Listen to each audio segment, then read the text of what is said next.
¿Qué pasa, chavales? Ya tenemos información del nuevo videojuego de Star Wars Outlaws, de las mecánicas, armas que vamos a usar, para qué sirven nuestra mascota, cómo nos vamos a mover, modo de sigilo y demás, lo que es el argumento, un poco de la historia. Así que nada, os dejo con el vídeo, espero que os guste, suscribiros al canal, pasaros por mi web de retrois.es, donde hay siempre mucha información y donde estaréis informados de todas las novedades que salen hasta ahora. Así que os dejo con el gameplay, espero que os guste y hasta la próxima.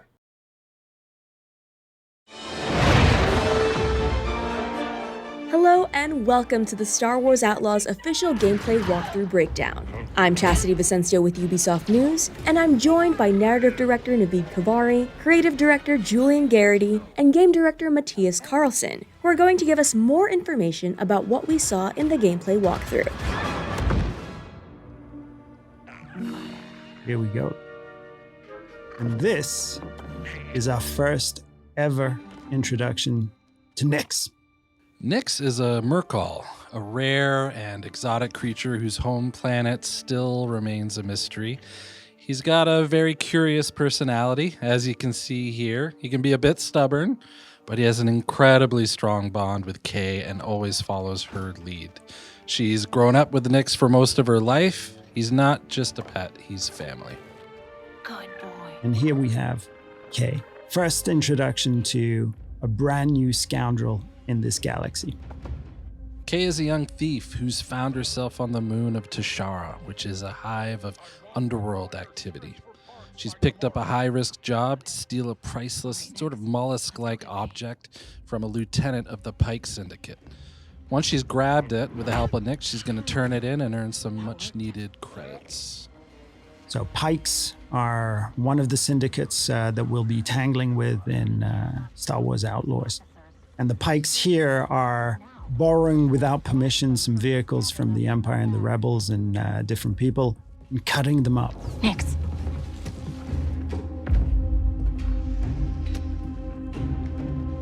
Hit that button. Nyx is more than just a lovable and fierce companion. Nyx is a whole bag of tricks in and of himself. You saw him push that button from a distance. He can distract guards. He can attack on command.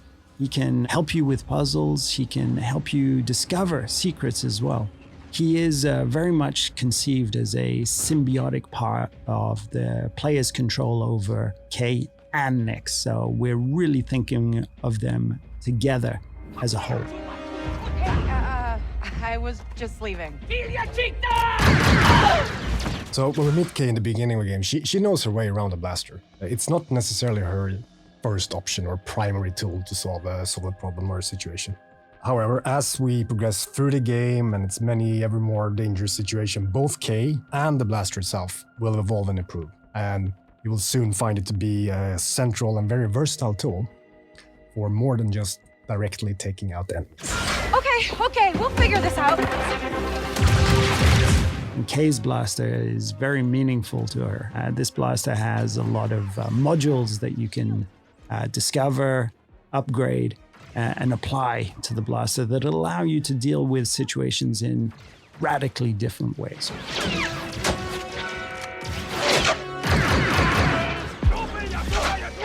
Hey, Nyx!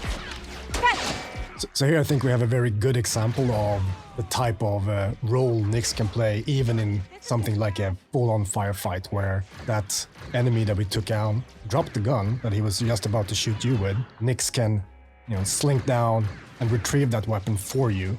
Let's try this out.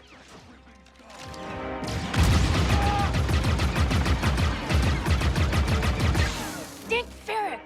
Sometimes, best solution is just to get out of there. So ever since we kicked off this project in collaboration with Lucasfilm Games, one of the things that they were passionate about, of course, is authenticity. One of the things we were passionate about is bringing something to the galaxy of Star Wars. And one of the biggest things was this moon, Tashara. And Tashara, we developed, working very closely with Lucasfilm, everything from its vegetation to the wildlife to its deep, rich culture. and all of the activities that we can discover during this trailer, and even more. These guys don't quit. One of the key pillars for both Kay the character and for the core gameplay in general in Star Wars Outlaws is what we call a resourceful underdog. Kay is a capable and daring person, and we reflect that in gameplay with you having access to a wide range of actions and abilities, ever growing of course as you play through the game, ranging from stealth to full-on firefights, as we saw here, shooting from, driving your speeder full speed ahead under fire from enemies. We said if we can make the player think like, I can't believe I made it, when they just play through something, it's a success. Forgive me. Kay's reputation with the syndicates will play a big role in how she approaches her journey, whether it's the Pikes, Hutts, or others. We had a saying that in the underworld, you live and die by your reputation. As if a job she takes hurts a syndicate, those opportunities aren't available. So her choices play into how she experiences her journey. There's Jonta's Hope. This is Jonta's Hope. Jonta's Hope is one of the settlements that we have in the game. So this is a tiny outcrop, an oasis of civilization in these windswept plains. And it usually contains a drinking hole, a cantina, and these are hubs of activity too. So we very much enjoyed developing how it would look and feel and what sort of vibe that cantina would have. But this is just one of many settlements and cities that Kay will discover across the galaxy. And that includes the capital of Miragana, a city on Tashara filled with corruption and underworld activity. No. Okay. ND5 is a BX commando built by the Separatists and battle-hardened during the Clone Wars. Nowadays, though, he serves as kind of an enforcer droid in the underworld. He's partnered with Kay as they attempt to pull off a big, high-risk job. It's the opportunity of a lifetime. Not a friend. She can't be trusted. Who can out here? See you back at the ship. So various jobs and favors for the different characters and factions you encounter. They play an important role in everything from learning new things, actually unlocking equipment and abilities, to managing your precious reputation in the underworld, which is the key to some of the most lucrative opportunities out there. Important note though, something that's key to the fantasy of the free scoundrel lifestyle is that you're never in servitude of anyone. You're making your own choices, carving your own path through this world, making a name for yourself. Job was more complicated than you said, Dunka. You lived. Who she works for, whether it's with syndicates or otherwise, is crucial to creating a reputation for herself. And then how she approaches those syndicates through those choices is going to be key to gaining bigger and better rewards, whether it's for credits or priceless artifacts. Wait.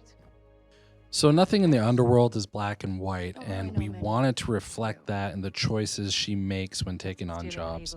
This is one example of many. Does she just hand over what was stolen, keep a cut for herself, lie about how the job went down or the intel she learned? It's really left up to her.